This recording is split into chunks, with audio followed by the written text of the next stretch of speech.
Es tan grande mi pena y sentimiento en esta prisión triste y rigurosa, ausente de mis hijos y mi esposa, que de puro sentillo no lo siento. Manuel de Castro, acusado de practicar la fe judía, escribió en 1722 este lamento en forma de soneto sobre la fría piedra de su celda de la cárcel secreta del Santo Oficio en Cuenca. Este muro guarda la memoria de su pena y sufrimiento, y desde 1991 el edificio en el que estuvo preso custodia miles de vidas testimoniadas a través de las más de 60.000 cajas de documentos depositadas en el Archivo Histórico Provincial de Cuenca.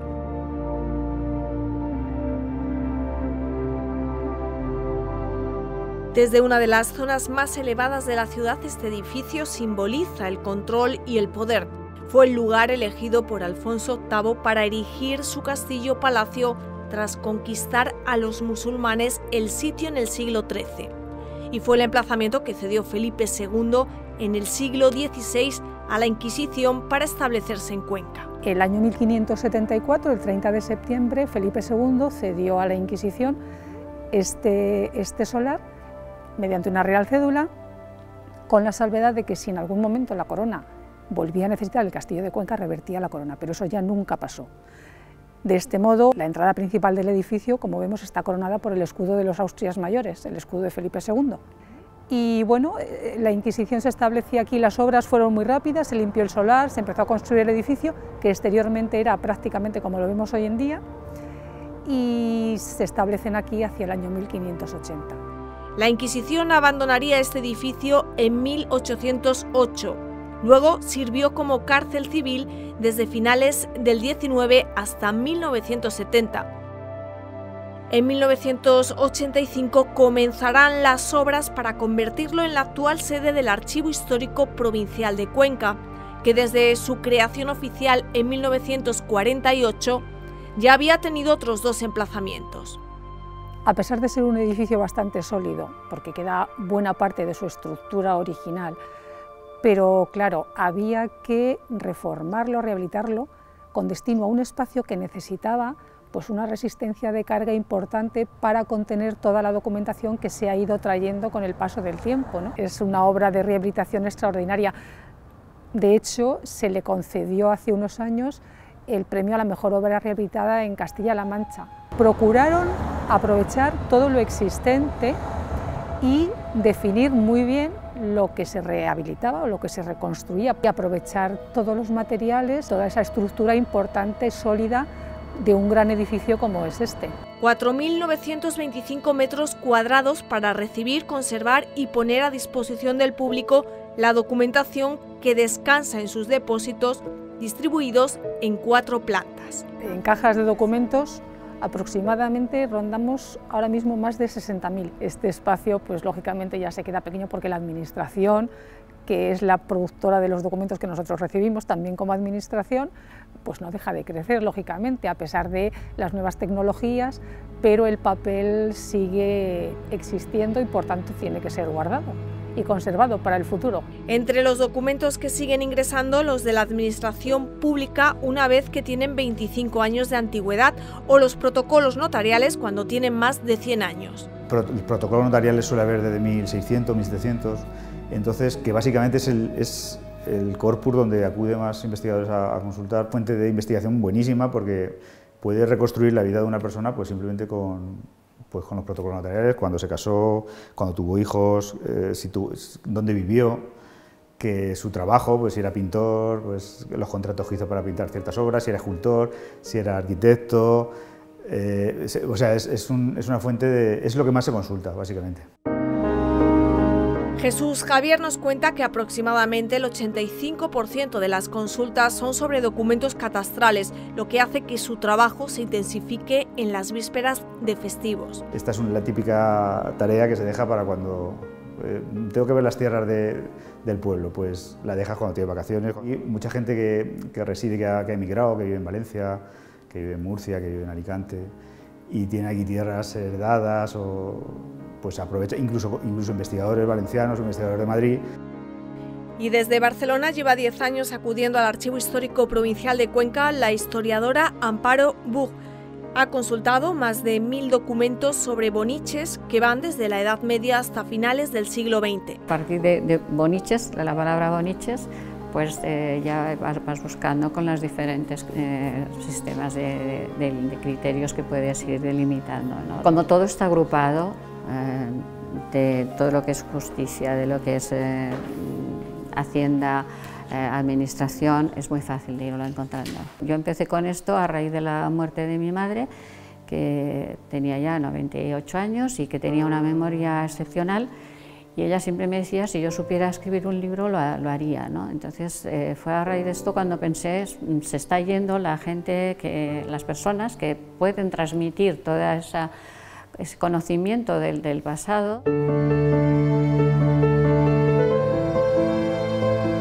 Investigando en los documentos de este archivo nos percatamos de que seguimos siendo muy parecidos a nuestros antepasados. Aquí tenemos un emoticono dentro de la letra Q de la palabra Cuoniama. Este de finales del siglo XIII, y aquí tenemos unos del año 1725. Dentro de la palabra Loranca, que es un pueblo de Cuenca, Loranca del Campo, unos medio sonrientes, otros más, uno con el ceño fruncido, otro que parece un pirata, que se ve perfectamente solamente con el tipo de ojos que se hace y la sonrisita que se le pone o no se le pone. Este está, digamos, más o menos circunspecto, ¿no?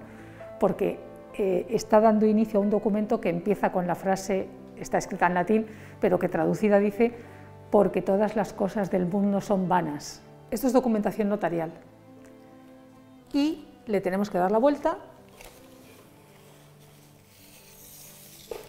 para poder ver aquí a estos dos, con la leyenda: ¿qué miras, bobo? Entonces son tipos indianos, evidentemente. Estamos ya en el siglo XVII, mucha gente de la provincia de Cuenca marchó a América, y bueno, pues ellos de alguna manera luego reproducían un poco lo que allí podían ver, ¿no? Eso sucede con cierta frecuencia, ¿no? Que en un documento tan serio como es una escritura notarial, pues a la vuelta te encuentras ahí unos dibujos que dices, bueno, pues se han entretenido aquí en hacer algo que ellos han visto en algún momento y que lo están recordando, igual que cuando nosotros tenemos una hoja delante y cuántas veces no hemos pintado una cara de alguien, ¿no? O intentado hacerlo. Y desgraciadamente hay denuncias que siguen estando vigentes. Querella de Ana López contra Miguel Abarca, su marido, Cuenca, 19 de abril de 1610. Se querelló criminalmente del dicho Miguel Abarca, su marido, porque teniendo obligación a tratarla bien de palabra y obra, el susodicho contraviniendo a esto le ha hecho y hace muchos malos tratamientos. Le dio muchos golpes y palos, y puso mano a su espada para la matar, y le tiró con ella algunas cuchilladas y estocadas, y si no fuera por las personas que se pusieron de por medio la matara. Es un caso típico de malos tratos que tenemos muchísimos documentados del siglo XVI, XVII, XVIII, XIX, XX. La legislación entonces era muy dura con los maltratadores, porque las penas habituales eran cárcel, multa económica, latigazos, destierro y bueno, pues condena a galeras también. Una de las funciones de los archiveros es describir la documentación, labor que puede deparar gratas sorpresas. Se puso por escrito la decisión de fundar el monasterio, que es muy raro. Entonces, es importantísimo primero porque el convento de franciscanas concepcionistas de Cuenca es el segundo que se funda en España después del de Toledo. Es del año 1498, como digo, se hizo en Toledo, y como curiosidad, las características del signo que hacían los notarios eclesiásticos o apostólicos.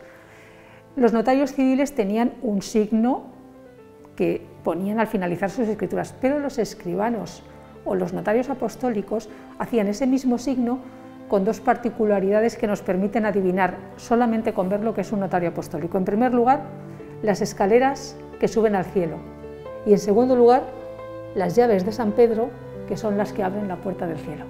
Los fondos eclesiásticos en el Archivo Provincial de Cuenca son muy numerosos. Las mayores alegrías de mi carrera profesional las he tenido con la documentación de la Iglesia, porque es extraordinaria, extraordinariamente antigua y valiosa. Así, uno de los documentos más antiguos, de finales del siglo XII, Son unas páginas cantorales de música sacra con notación aquitana. Se puede ver, hay fragmentos de música y texto, aunque le falta la mitad del documento. Cuando ya no eran necesarios estos cantorales, porque ya vinieron otros, se reutilizaban para encuadernar, porque el pergamino es un material muy resistente. Tenemos que tener en cuenta que esto tiene 800 años y lo vemos perfecto. Este tipo de música es más propia de archivos de diócesis del norte de la península. Sin embargo, en el Archivo Histórico de Cuenca tenemos varias muestras muy interesantes, todas ellas y muy valiosas, que están sirviendo para reconstruir la historia musical de Europa, que son importantísimos, porque aquí tenemos un fragmento que la persona, el especialista en canto gregoriano que lo catalogó, solamente ha encontrado en Europa otros 4 ejemplares. Gracias a su conservación podemos escuchar la Edad Media. El grupo Escola Antigua ha transcrito e interpretado esta música. Sus ecos están custodiados por los descendientes de aquellos tiempos, protegidos por los mismos muros sobre los que hace 300 años Manuel de Castro legó su pena, el soneto que llevó a un investigador siglos después a averiguar que Manuel había sido finalmente condenado a la hoguera. Ay, que mi esperanza entretenida consume el alma en tan larga ausencia. ¿A dónde está, arriesgada, honra y vida? Mas yo confío en Dios, que mi conciencia sé yo que está tranquila, aunque afligida, al menos reconozca mi inocencia.